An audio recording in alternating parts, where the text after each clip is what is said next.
When I took office in 2019, we made it a point to prioritize the rising tide of hate crimes that we were seeing nationally, but unfortunately, Michigan was one of the states with some of the highest numbers.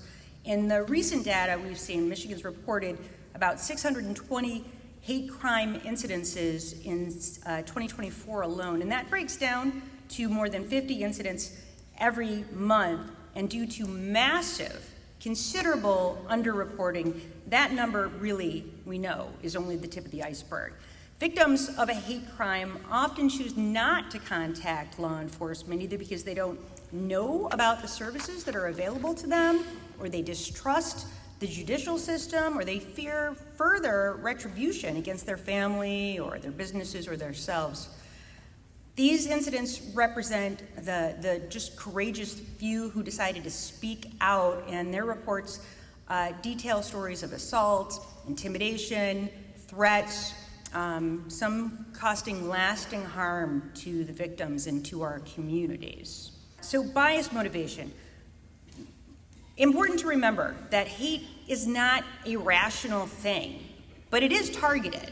So when you look at statistics, hate bias crimes are driven by any number of forms of prejudice, and it can be race, religion, ethnicity, gender identity, sexual orientation. Oftentimes it's based on age. Oftentimes it's based on disability status. But at the end of the day, we can't predict who is going to be the next target, only unfortunately that we know that there will be a next target. And that's why it benefits all of us to rally for stronger protections, the strongest protections possible, so we can keep every Michigan resident safe from harm.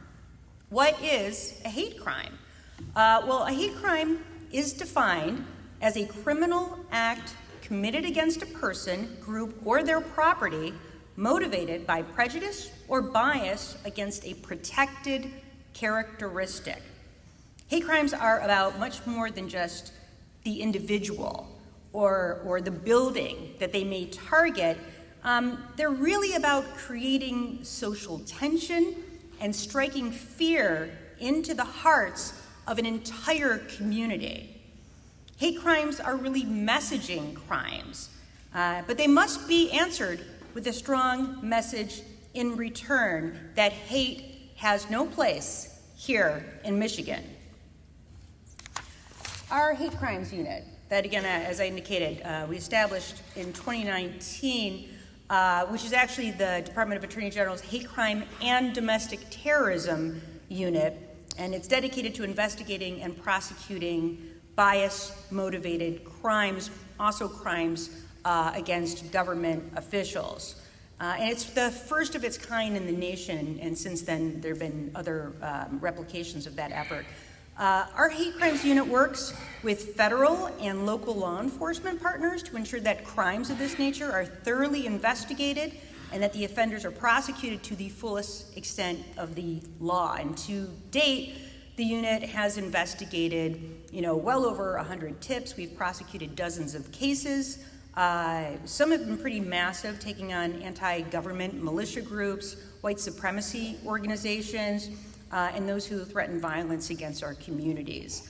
And so if you or someone you know you think is a victim of a hate crime, I encourage you to report it to local law enforcement, but also report it to us at the AG's Hate Crimes and Domestic Terrorism Unit at hatecrimes@michigan.gov. And why this is so important is because the Department of Attorney General has expertise that oftentimes they just don't have at the county prosecutor's level.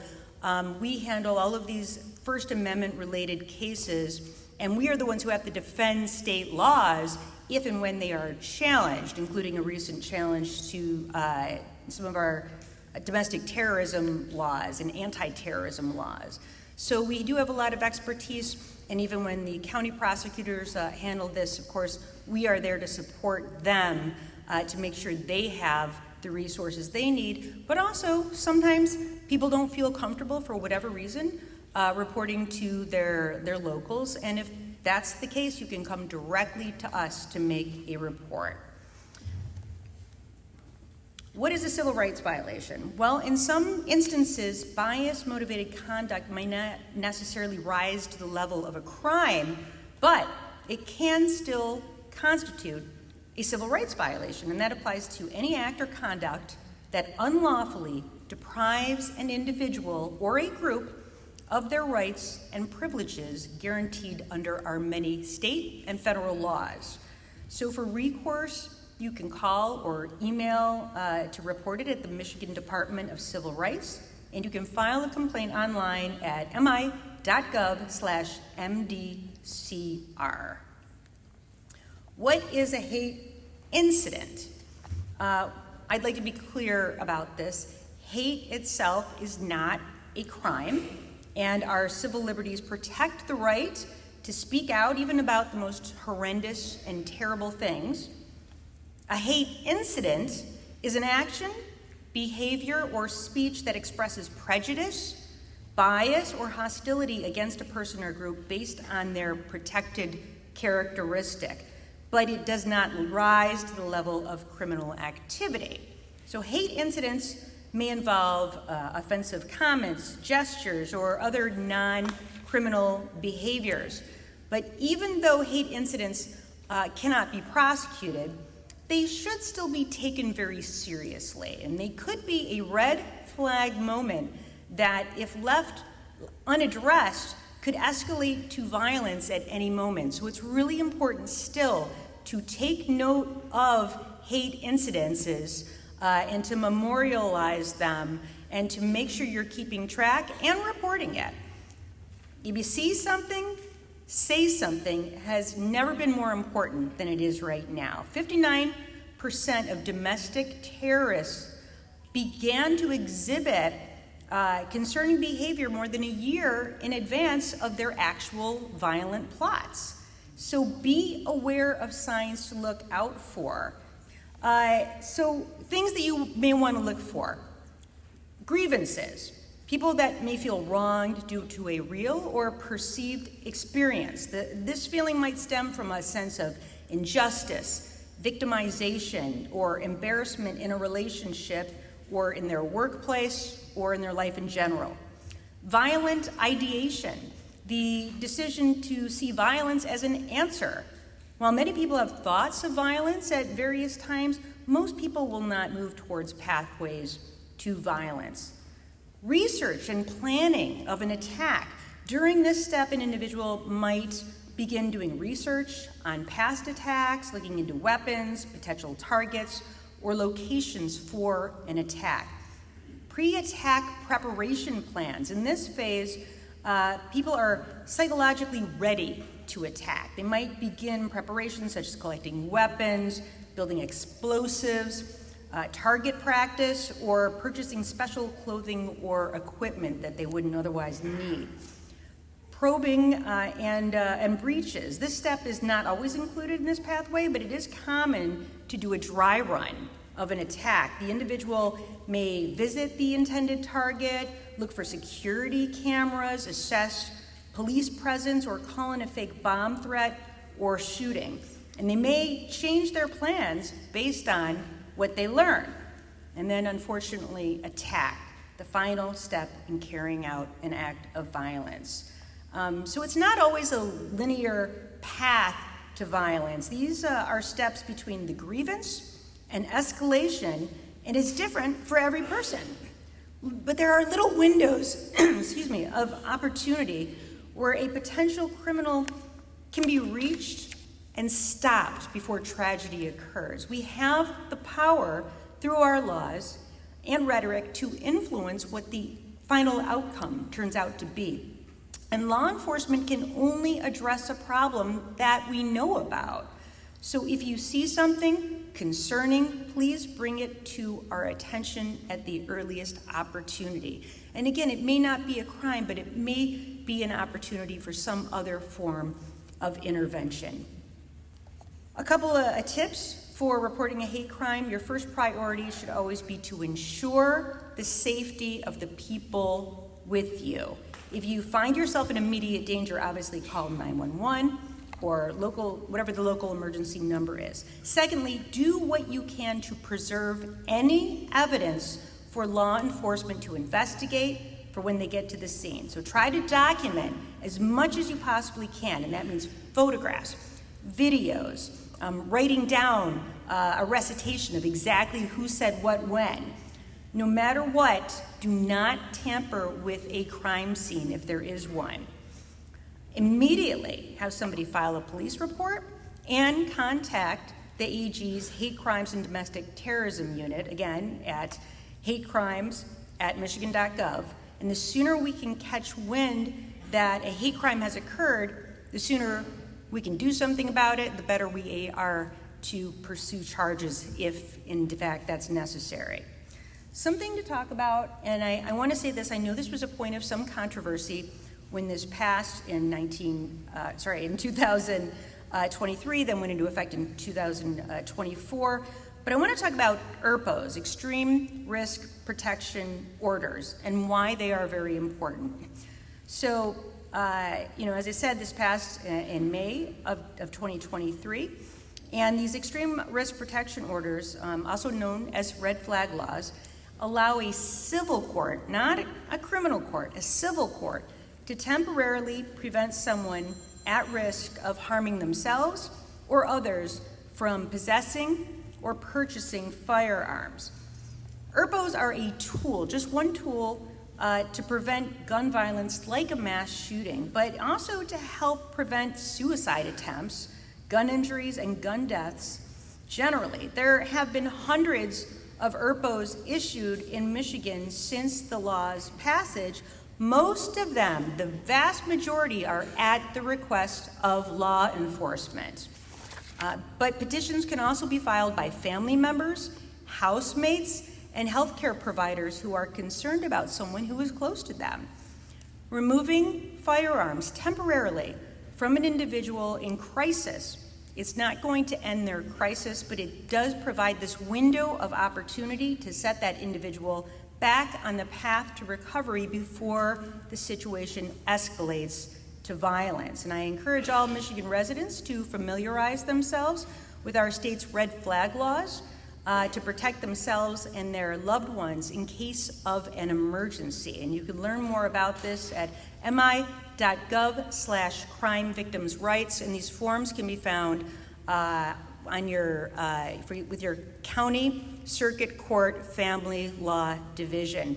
They are the ones in charge of ERPOs. And again, this is only in case where you have an individual who is at risk of violence towards someone else or towards themselves, and mostly these have been utilized to prevent suicides, and I think they've been very effective in that.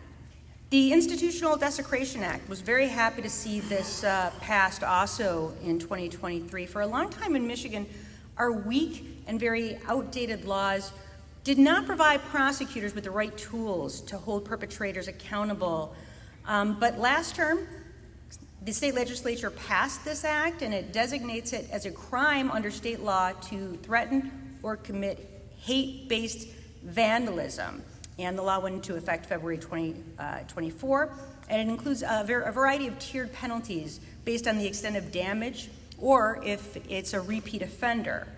And, these are important because this isn't just graffiti, right? Somebody targets a mosque, a temple, or a church. It's not the same as somebody, putting graffiti on a mailbox.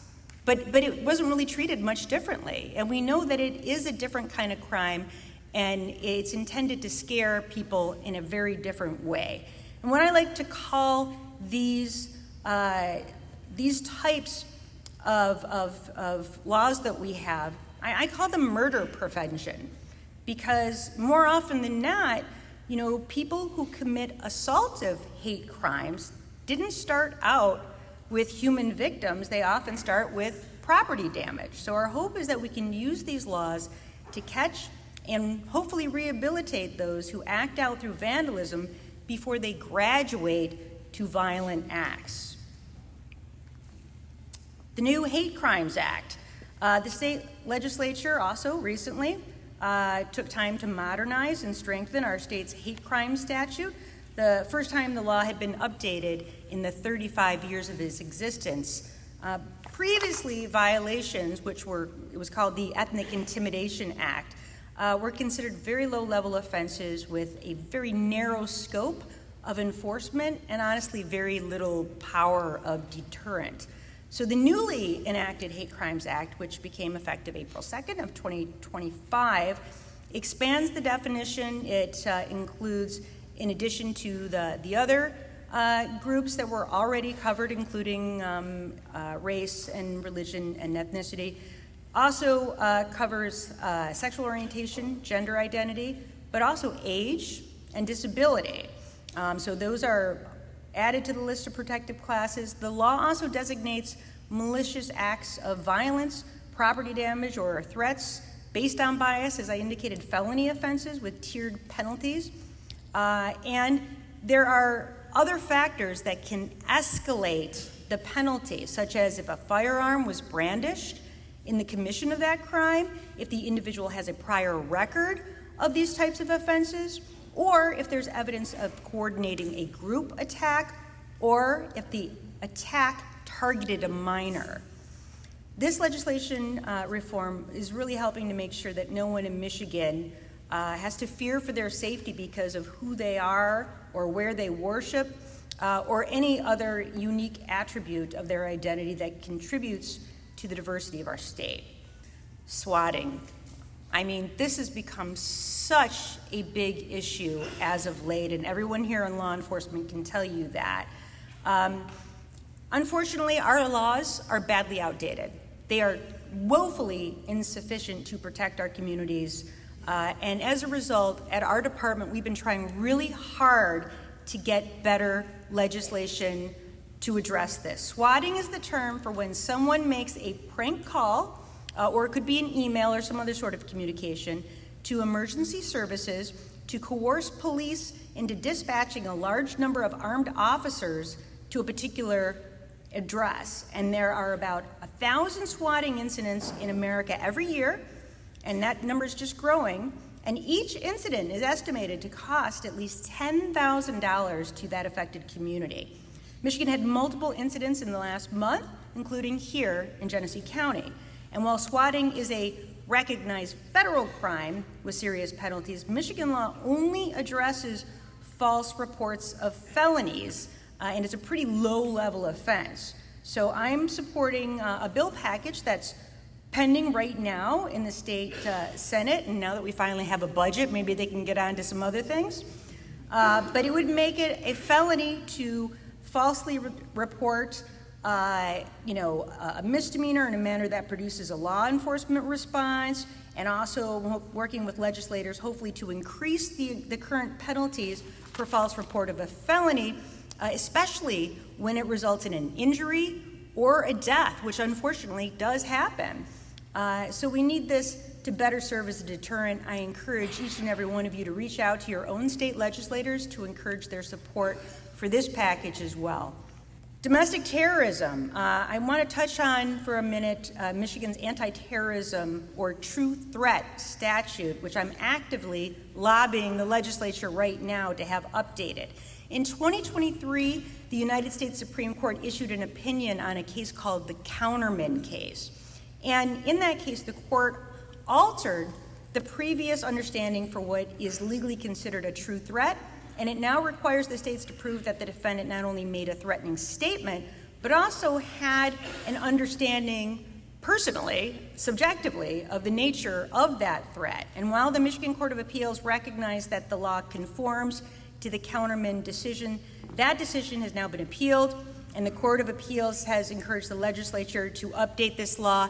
Ironically, do you know who was targeted in that case? The Court of Appeals, but still, this is obviously a very, very important decision, and I have grave concerns about if we don't update it, what that will mean for our ability to enforce the law. So as of now, Michigan has to update our statute to better reflect this change, or we're going to risk the courts overturning the numerous cases where we have people who have clearly dangerous intentions and they've made violent threats against elected officials or even the courts, but were convicted under the old statute. And the changes that are required, relatively small, but they should have broad-based support. We should all want this. We simply need to make it even clearer that the person making the threat has the intent to put others in fear based on a threat of a violent felony or is reckless about the effect that their threat will have on others. And I hope you'll all be supporting this legislation and encourage your representatives in Lansing to do so as well. These bills are pending with Senator Schink, State Rep Menser, and they've not yet had a hearing in their respective chambers. We hope they will soon. So, just in conclusion, obviously we are here for, again, a very sad and tragic event, but again, I hope that we'll use this as an opportunity to learn about what we can best do to protect everyone. I think it's important that we all band together at this time as a community, as multiple communities coming together, to support one another. And it's important to know, we are not without power, we're not without resources, and I hope that you'll remember that the Michigan Department of Attorney General is your partner to fight against hate, and my hate crime unit stands ready to protect each and every resident of this state, and you can help by telling your families, friends, and neighbors about how to contact us should they ever have that need. So thank you so much, Sheriff Swanson, for inviting me to be here, and thank you all for listening. Thanks. You just experienced 5 modules of intense training with one goal in mind: to keep people safe. Ask yourself, are we doing exactly what we were trained to do? And if so, keep doing it, but just do it better. Are we not doing something that we were taught? Don't hesitate. Ready never comes. Act now. Because evil's out there. Our job is to be ready, to be proactive. And God forbid it happens, to protect lives. Thank you for joining us in this training. My name is Sheriff Chris Swanson. We're here to protect, serve, and unify.